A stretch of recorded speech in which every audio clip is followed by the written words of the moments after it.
예, 오늘 마지막 인터뷰는 가슴 아픈 우리의 역사를 좀 돌아보려고 합니다. 일제강점기에 일본은 태평양 전쟁을 위해서 조선인들을 강제로 전쟁 자원으로 동원했죠. 뭐 사도광산이니 군함도니 이런 거 너무나 여러분 잘 아실 텐데 오늘은 잘 알려지지 않은 한 곳을 조명해 보려고 합니다. 태평양 한가운데 반지 모양의 산호초 군집이 있어요. 밀리환초 이렇게 불리는 곳인데 이름도 생소한 이곳에서 일본군이 조선인들을 집단 학살했다는 겁니다. 더 충격적인 건 인육을 먹게 했다는 이런 연구 결과가 나왔다는 건데요. 이 같은 내용을 연구한 일본인 학자의 기자회견이 곧 열립니다. 예, 이 기자회견을 준비한 곳 강제동원 시민 모임의 이국원 이사장 지금부터 연결해서 자세한 얘기 좀 들어보죠. 이사장님 나와 계십니까? 예, 안녕하십니까. 예, 밀리환초. 이 이름이 좀 낯선데 어떤 곳인가요? 예, 태평양 마샬 제도, 그러니까 중부 태평양 그 미크로네시아 동부 쪽에 있는 작은 그 섬들의 무리로 네. 되어진 그쪽에 있는 섬입니다. 네. 그러니까 마셜 제도에 원래 환초 이러면은 그 산호초들이 동그랗게 모여 있는 걸 이제 환초라고 하잖아요. 예, 예, 예. 그렇습니다. 그 밀리환초라는 지역에 또 작은 섬들이 있는데 그 섬들에서 벌어진 일이군요. 예, 예, 그렇습니다. 예. 그 먼 곳까지 조선인들을 끌고 가서 어떤 일을 시켰던 겁니까? 1941년 12월 진주만을 공격하면서 이제 일본군이 그 태평양 전쟁이 특히 발발을 하게 됐잖아요. 네. 그런데 이제 그 전쟁 초반에는 이제 일본군이 뭐 승승장구를 했고 또 일본의 구상은 이렇게 태평양이나 이쪽에 이제 작은 섬들을 지형을 활용해서 일종의 가라앉지 않는 항공모함으로 뭐 쓰려고 했던 것이죠. 아, 그러니까 섬을 항공모함처럼. 예, 예, 예. 예. 그러니까 이런 섬들을 활용해서 미군을 그 제압할 수 있는 뭐 해상권이나 제공권의 음. 우위를 점하기 위해서 음. 이곳은 이제 대규모의 군사 시설들을 확충하고 만들게 되는데 여기에 이제 투입될 인력을 조선에서 이제 강제 동원했던 것입니다. 그렇군요. 근데 결과적으로는 일본의 뜻대로 되지 않은 겁니까? 그렇습니다. 초반에는 그 연전 연승하고 했지만 네. 45년을 하면서 인천세가 이제 천천히 이렇게 바뀌게 됩니다. 그러면서 각 섬들을 처음에는 무혈 입성을 일본이 했지만 곧 얼마 지나지 않아서 미군이 이제 해상을 봉쇄를 하면서 보급로를 차단하게 된 것이죠. 그러면서 이제 일본군이 고립 상태에 빠지게 됩니다. 뭐 식량도 조달이 안 되고 또 무기도 조달이 안 되는 이제 상황이 악화된 상황으로 빠지게 되는 것이죠. 아하. 그렇게 미군이 그 섬을 봉쇄하면서 봉쇄 작전을 펴면서 그러면 그 밀리완초 지역의 섬들은 고립무원 상태가 된 거군요. 예, 예, 그렇습니다. 밀리환초 이쪽 그 지역에 이제 강제동원 당시에 지금 증언에 따르면 42년도 3월경에 네. 전라남도에서 800명 그리고 다른 도에서 각각 800명씩 2,400여 명 정도가 부산항에서 배를 타고 각 섬에 이제 투입이 됐던 것 같습니다. 배치가 됐던 것 같습니다. 네, 그런데 네. 이제 밀리환초 이 지역에는 네. 전라남도에서 동원된 800여 명의 그 앞서 있었던 일부 그 인원까지 해서 약 1,000여 명 정도의 조선인들이 네. 그 강제 동원돼서 그 노동에 투입되고 있었던 것으로 그렇게 추정이 됩니다. 아니 그러면 미군이 봉쇄 작전 폈다는 이야기는 보급로도 다 차단되고 했다는 얘긴데 그 거기 동원됐던 조선인들은 어떻게 살았어요?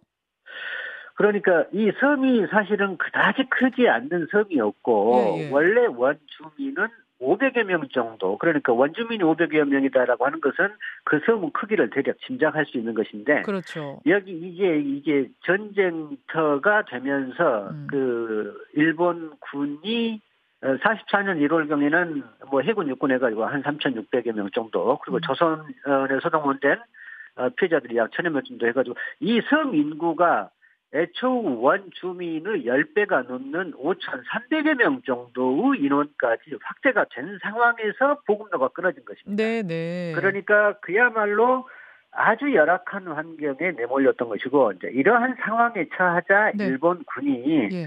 이대로는 버티기 어려우니까 각각 몇 명씩 나눠가지고 네. 각자 도생해라. 어. 자격갱생해서 버텨라. 이제 이렇게 지시를 했던 것입니다. 예. 그럼 뭐 섬이니까 물고기 잡아먹고 이런 식으로 버텼던 건가요? 아니, 그러기는 쉽지 않았습니다. 왜 그러냐면, 미군이 해상을 봉쇄했다고 하는 것은 바다에 상륙은 하지 않았지만 아. 그 사방을 감시하고 있었기 때문에 아. 바다로 나가서 고기를 잡을 수 있는 여건도 아니고 아. 폭탄을 쓸 수도 없고 네. 그다음에 노출되는 상황이 이 미군에 의해서 공격을 받을 수 있었기 때문에 그리고 고기를 잡는다고 그러면 또 맨손으로 잡을 수 있는 것도 아니고 그러기 때문에 그것 섬이었었지만 사방이 바다였었지만 고기를 잡을 수 있는 여건도 안 됐던 것입니다. 그래서 거의 기아 상태에 빠진 조선인들에게 일본군이 고래고기라고 하면서 먹을거리를 줬다는 거 아닙니까? 지금 연구 결과. 그렇습니다. 그러니까 그야말로 풀 뜯어 먹고 콩잎 따서 먹고 뭐 지나가는 쥐를 잡아서 닥치는 대로 뭐라도 연명해야 했던 그런 상황에서 네. 어느 날 고래 고기라고 주어졌던 것이니까 허기진 이 사람들한테는 뭐 이것저것 따질 겨를이 없이 네. 모처럼 육식을 할 수 있는 기회라고 생각을 했었겠죠. 자, 그게 진짜 고래고기였으면 지금 아무 문제가 없는 건데 그게 고래고기가 아니었다는 건가요? 그렇습니다.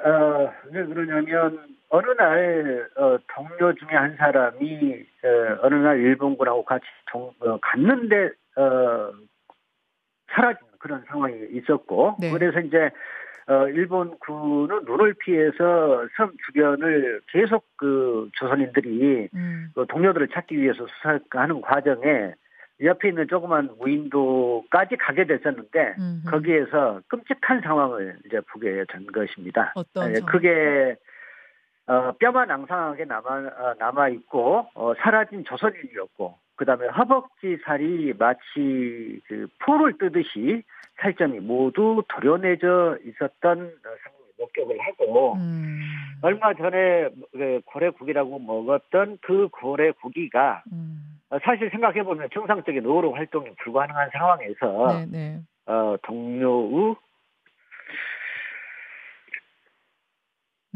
동료의 시신이 아닌가. 살점이었다라고 예. 하는 것을 이제 예. 알게 된 것이죠. 이렇게 알게 된 조선인들이 그때부터 이제 순응하지 않고 이 부분에 대해 항의하고 이랬다는 기록까지 지금 나온 건가요? 예, 그렇습니다. 거기 뭐 생존했던 분들은 또 수기나 증언 인터뷰가 있었기 때문에 네. 그러면서 어차피 여기 있다가 잡혀서 그 먹이로 주거나 굶어 죽거나 마찬가지이니까 이게 밖에 대기하고 있는 미군에게 탈출 하는 이걸 모의를 하게 되는 것이고 그러기 위해서는 일본군 감시병을 몇 명을 이제 제거를 하고 탈출하는 계획을 45년 3월경에 이제 세우게 된 것입니다. 이것은 이제 불가피한 선택이었었고 또 목숨을 내놔야 되는 상황이었었는데 예. 결국 그 주도를 하고 있던 11명 중에서 7명을 예.